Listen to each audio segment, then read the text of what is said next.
Chers frères et sœurs, chers amis, Noël revient et comme chaque année, il continue de nous surprendre. Dieu n'a pas changé, surtout pas dans ses méthodes.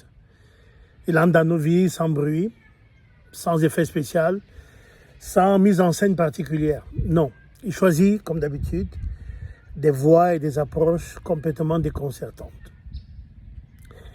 Dieu entre dans une crèche plutôt que dans une scène.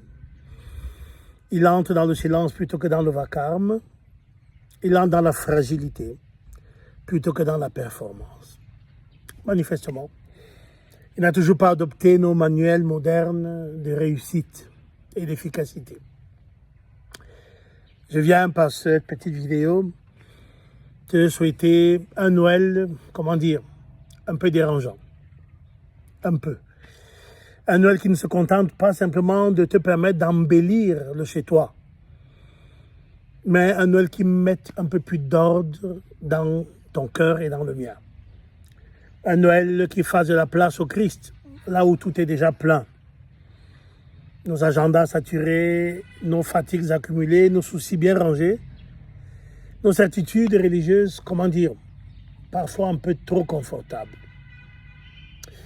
Alors, pour cette fin d'année, je ne me contente pas de te souhaiter une vie sans problème, loin s'en faut, mais une vie avec plus de présence de Dieu dans nos cœurs, afin de nous donner la force de traverser ensemble les difficultés et les épreuves. Que l'enfant de Bethléem nous apprenne à toi et à moi à porter nos responsabilités, sans perdre la joie, servir sans nous prendre pour des sauveurs, accepter, que Dieu travaille en nous, même quand nous ne maîtrisons pas tous les aspects des questions de nos vies. Après tout, il a bien commencé à sauver le monde en commençant par un bébé. Donc s'il l'a fait pour un bébé, avec un bébé, il peut bien le faire pour nous.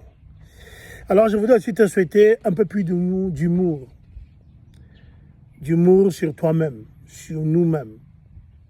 Savoir sourire, de nos lenteurs, de nos incohérences. Parfois, tout